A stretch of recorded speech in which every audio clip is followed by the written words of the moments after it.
రఘురామకృష్ణరాజు గారిని కస్టడీలో హింసించినటువంటి కేసులో తులసిబాబు మళ్ళీ జైలుకి వెళ్ళారు. 3 రోజుల పాటు ఆయన్ని విచారించిన తరువాత ఆయన జైలుకి వెళ్ళినటువంటి నేపథ్యంలో ఈ 3 రోజుల విచారణలో అసలు ఏం తేల్చారు అనేది పూర్తి స్థాయిలో మనం తెలుసుకునేటువంటి ప్రయత్నం చేద్దాం. ప్రస్తుతం మనతో పాటు ఉన్నారు ప్రముఖ రాజకీయ విశ్లేషకులు, ప్రముఖ సీనియర్ జర్నలిస్ట్ శేషరావు గారు. సార్తో మాట్లాడదాం. సార్ నమస్తే. సార్ నమస్తే. రఘురామకృష్ణరాజు గారిని కస్టడీలో హింసించినటువంటి కేసులో తులసిబాబు మళ్ళీ జైలుకి వెళ్ళారు. 3 రోజుల పాటు ఆయన్ని విచారించారు దర్యాప్తు బృందం. ఏంటి సార్, ఏం తెలిసారు? ఇప్పటి వరకు రఘురామకృష్ణరాజు గారి కేసు సుదీర్ఘంగా ఋతురాగాల సీరియల్ లాగా నడుస్తుంది. నిందితులు ఎవరో తెలుసు, కానీ విచారణ మాత్రం ముందుకు సాగట్లేదు అనేది క్లియర్. 3 రోజుల పాటు కస్టడీలో ఉంచుకున్నారు. కస్టడీలో ఉంచుకొని ఏం తేల్చారు అనేది స్పెసిఫిక్గా బయటికి రావట్లేదు, కానీ ఒక క్లూ కూడా తులసిబాబు ఇవ్వలేదు అనేది అర్థమవుతుంది. కారణం ఏంటంటే 3 పాయింట్ల మీద రఘురామకృష్ణరాజు గారు స్ట్రెస్ చేస్తూ ఉన్నారు.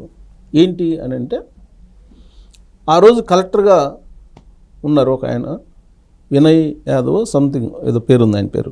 ఆ రోజు కలెక్టర్గా 2021 గుంటూరు కలెక్టర్గా ఉన్నటువంటి అతను తనని హైదరాబాద్ నుంచి గుంటూరుకి సిఐడి ఆఫీస్కి తీసుకు వెళ్ళడానికి ముందే అక్కడ డాక్టర్స్ని అందరినీ రెడీ చేసేసాడు. కలెక్టర్ ఎందుకు డాక్టర్లను రెడీ చేశారు అనేది ఒక పాయింట్. 2, గుంటూరు ప్రభుత్వ ఆసుపత్రి సూపరింటెండెంట్గా ఉన్నటువంటి డాక్టర్ ప్రభావతి గారు, ఆవిడ పరారీలో ఉన్నారు, ఎక్కడున్నారో తెలుసుకోవట్లేకపోతున్నారు. అసలు ఆవిడ ఎందుకు ట్యాంపరింగ్ చేశారు సర్టిఫికేట్స్ అనేది ఒకటి. 3, ఈ తులసిబాబుతో వచ్చినటువంటి ముసుగు వీరులు ఎవరు? ఈ 3 పాయింట్లు ఫైండ్ అవుట్ చేస్తే ఈ కేసు ఫైనల్ అయిపోయినట్టే లెక్క.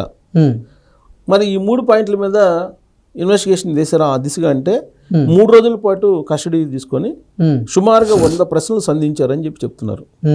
ఇప్పటి వరకు ఈ కేసులో ఉన్నటువంటి ఆధారాలు, ఈ కేసుకు సంబంధించిన వివరాలు అన్నీ తీసుకొని వాటిని ముందు పెట్టుకొని తులసిబాబుని విచారించారు ఎస్పీ దామోదర్ అని చెప్పి తెలుస్తుంది. ఆయన విచారణాధికారి ఇప్పుడు ప్రకాశం జిల్లా ఎస్పీ దామోదర్ గారు. దామోదర్ గారు 100 ప్రశ్నలు వేశారు. ఈ 100 ప్రశ్నలకి ఆయనకి కావాల్సినటువంటి సమాచారం కానీ, ఏదైతే రఘురామకృష్ణరాజు గారు కావాలనుకుంటున్నారో, ఏదైతే రఘురామకృష్ణరాజు గారు అనుమానిస్తున్నారో వాటికి మాత్రం సమాధానం రాలేదు. మిగతా అన్నీ కూడా 100 ప్రశ్నలు వేస్ట్, సరైన సమాధానం రాలేదు అంటున్నారు.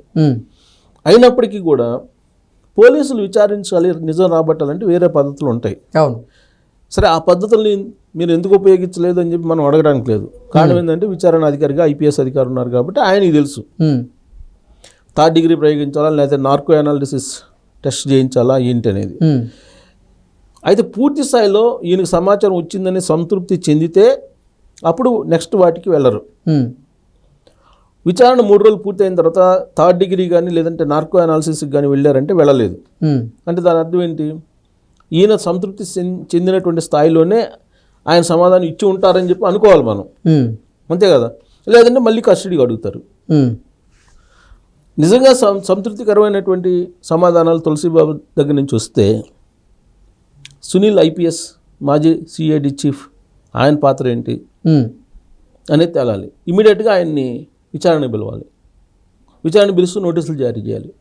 ఇప్పటివరకు అయితే నోటీసులు జారీ చేయలేదుగా, అంటే విచారణకు రమ్మని నోటీసులు జారీ చేయలేదు. పోనీ ప్రభావతి ఎక్కడ ఉంది, తులసిబాబుకి తెలుసా తెలీదా అనేది ఒకవేళ నిర్ధారిస్తే ప్రభావతిని పట్టుకుని అరెస్ట్ చేయాలి. ప్రభావతి అసలు ఒక డాక్టర్ని పట్టుకోలేని పరిస్థితిలో ఆంధ్రప్రదేశ్ పోలీసులు ఉన్నారండి. ఎందుకన్నా మనం వేరే ప్రశ్నించాల్సిన అవసరం ఉంది. డాక్టరు ప్రభుత్వ ఆసుపత్రి సూపరింటెండెంట్ పరారీలో ఉన్నారు, ఆవిడ ఎక్కడుందో తెలియదు ఎవరికి. ఇక ముసుగు వీరులు ఆ రోజు రాత్రి తులసిబాబుతో పాటు ఇంకొక 3-4 ఉన్నారు, వాళ్ళు ఎవరు అనే దానికి మాత్రం కొంత ఏదో క్లూ ఇచ్చారని చెప్పి తెలుస్తుంది. ఏంటి ఆ క్లూ అంటే, బిగ్ బాస్ టీం అనేది ఒకటి మెయింటైన్ చేశాడు తులసిబాబు. ఆ బిగ్ బాస్ టీంని మెయింటైన్ చేసి బిగ్ బాస్లోకి ప్రమోషన్ చేస్తామని చెప్పి ఏదో కొన్ని 100 కోట్ల రూపాయలు దండుకొని ఆయన దుబాయ్లో పెట్టుబడి పెట్టాడంట. దుబాయ్లో పెట్టుబడి పెట్టి దుబాయ్లో ఒక సాఫ్ట్వేర్ కంపెనీని రన్ చేస్తుంటే అక్కడ వాళ్ళు ఉన్నారని చెప్పి ఏదో లీక్ చేశారంట ఈయన విచారణలో అని పోలీసు వర్గాల నుంచి అందుతున్న సమాచారం. ఇప్పుడు ఏంటి, ఆంధ్రప్రదేశ్ పోలీసులు దుబాయ్ వెళ్ళాలి, అంతేగా. దుబాయ్లో వాళ్ళని పట్టుకు రావాలి. దుబాయ్లో వాళ్ళని పట్టుకొని వచ్చే లోపల ఈయన తులసిబాబుకి ఆల్రెడీ బెయిల్ వచ్చేస్తుంది, రెగ్యులర్ బెయిల్ వచ్చింది. వెంకటరెడ్డి లాగా మరో వాసుదేవ రెడ్డి లాగా, లేదంటే మరొక గనుల శాఖ లాగా హ్యాపీగా వెంకటరామరెడ్డి లాగా బయట హ్యాపీగా ఎంజాయ్గా తిరగచ్చు. రోహిత్ రెడ్డి లాగా, అంతే కదా, అని బోరగడ్డ అనిల్ లాగా, లేదంటే నందిగం సురేష్ లాగా హెల్త్ కండిషన్స్లో బయటకు పంపిస్తారు. ఇది కనుక చూస్తుంటే ఈ కేసుని అసలు వీళ్ళు సీరియస్గా చేస్తున్నారా లేదనే డౌట్ వస్తుంది. రఘురామకృష్ణరాజు గారు కూడా అదే అనుమానిస్తుంది. ఓకే, అసలు ఒక తులసిబాబుని తీసుకొని విచారించడానికి కూడా భయపడుతున్నారు పోలీసులు. ఎంతకాలం పాటు ఏంది అనేది కదా ఆయన ఫస్ట్ నుంచి కూడా ఆయన వాదన కూడా అదే కదా. అలా ఎందుకు తులసిబాబు గురించి భయపడుతున్నారని, ఏంటి తులసిబాబులో ఉండేటువంటి ఆ క్వాలిటీస్ ఏంటి భయపడటానికి అనేది కదా. తులసిబాబు అనే అతను ఎవరో తెలియదు మొన్నటిదాకా. రఘురామకృష్ణరాజు గారు చెప్పేందాకా ఆయన ఎవరు, కామేపల్లి తులసిబాబు, ప్రకాశం జిల్లా. ఆయన కృష్ణా జిల్లా గుడివాడకు వచ్చాడు. గుడివాడలో కొడాలి నాని అనుచరుడిగా అవతారం ఎత్తి సర్వం తానే నడిపించుకుంటూ వచ్చాడు. లాస్ట్కి ఏ స్థాయికి వెళ్ళాడంటే తాను అనుకున్నటువంటి వాళ్ళని గెలిపిస్తాను, తాను వద్దనుకున్నటువంటి వాళ్ళని ఓడిస్తాను అనేటువంటి పరిస్థితికి వెళ్ళిపోయాడు ఆయన. ఆ స్థాయిలోకి వెళ్ళిపోయి మొన్న 2024 ఎలక్షన్లో రాము వెనుగంటలకి సపోర్ట్ చేశారని చెప్పి తెలుస్తుంది. మరి రాము వెనుగంటలకి ఎట్లా టచ్ అయ్యారని అంటే వాళ్ళు సునీల్ ద్వారా టచ్ అయ్యారని చెప్తున్నారు. మరి సునీల్కి ఎట్ట పరిచయం అని అంటే సునీల్ అలాగే వెనుగండ్ల రాము సతీమణి ఇద్దరు బంధువులు, అలా పరిచయం అయ్యారు. ఆయన ఏదో సిఐడి లీగల్ అడ్వైజర్గా కూడా ఉన్నారని చెప్తున్నారు. మొత్తం మీద ఆయనంటే పోలీసులకే టెర్రర్ అని చెప్తున్నారు కొంతమంది. సిఐడి ఆఫీసులోకి డైరెక్ట్గా వితౌట్ అపాయింట్మెంట్ డైరెక్ట్గా వెళ్ళేటువంటి ఒకే ఒక వ్యక్తి తులసిబాబు అని చెప్తున్నారు. ఆ రోజు జగన్మోహన్ రెడ్డి గారు 2019 నుంచి 24 వరకు అధికారంలో ఉన్నప్పుడు సూపర్ పోలీసుగా వ్యవహరించాడు ఇతను అనేది ఆయన మీద చెప్తున్నారు. ప్లస్ ఆయన ఎన్ని రకాల సెటిల్మెంట్లు చేశారు అనేది కూడా ఇప్పుడు ఒక్కొక్కటి బయటకు వస్తున్నాయి అంటే విచారణలు తేలాలి. ఇవన్నీ ఆన్ పేపర్ ఇప్పుడు ఛార్జ్షీట్లో పొందుపరచాలి కదా.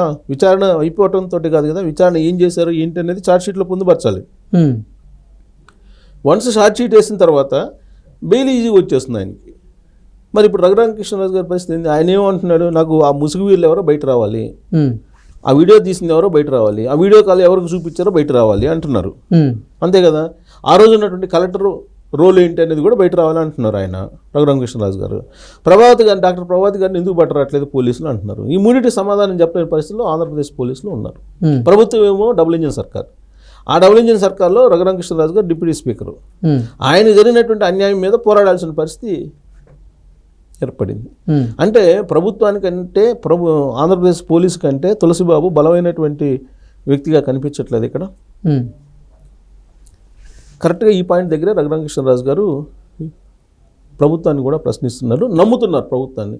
లేటుగా అయినా కానీ న్యాయం జరుగుతుంది తనకి అని చెప్పి నమ్ముతున్నాడు. కానీ నమ్ముతున్నప్పటికి కూడా జరుగుతున్న పరిణామాలను చూస్తే తులసిబాబు మనుషులను తీసుకెళ్ళి ర్యాలీగా తీసుకెళ్ళి పోలీసుల మీద నిరసన వ్యక్తం చేయటం, విచారణకి వెళ్తున్న సందర్భంగా ఇవన్నీ చూస్తే కనుక తులసిబాబుని అసలు నిజంగా విచారించుంటారా ఈ 3 రోజుల పాటు అనే డౌట్ వస్తుంది. నిజంగానే విచారించి నిజంగానే క్లూలు రాబట్టి ఉంటారా అని. క్లూలు రాబడితే కనుక ఇమీడియట్ యాక్షన్ ఉంటుంది కదా. ఇప్పటివరకు అయితే ఇమీడియట్ యాక్షన్ లేదు.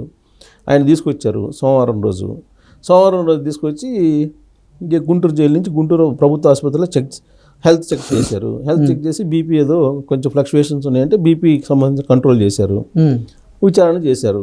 ఒక అరగంట విచారణ చేసి బీపీ కంట్రోల్ లేదని వదిలిపెట్టారు తొలి రోజు. రెండో రోజు మంగళవారం విచారణ చేశారు. బుధవారం రోజు మధ్యాహ్నానికి ఆయన వదిలిపెట్టారు. మరి బుధవారం 100 క్వశ్చన్లు వేశారు అంటున్నారు. ఆ 100లో ఏమున్నాయనే తెలియట్లా. గతంలో బోరగడ్డ అనిల్ కనుక విచారించారు. బోరగడ్డ అనిల్ నగరంపాలెం పోలీస్ స్టేషన్ గుంటూరులో ఉంటే పక్కన మేనర్ని పట్టుకొని ఆయన ఆడుకుంటూ కూర్చున్నాడు. ఆ వీడియో బయటకు వస్తే ఆ వీడియో బయటకు తీసుకున్న విలేకరు మీద కేసు పెట్టారు. మరి ఇప్పుడు ఈ విచారణ ఏం జరిగింది ఏంది అనేది మరి ప్రకాశం జిల్లా ఎస్పీ దామోదర్ గారు చెప్పాలి.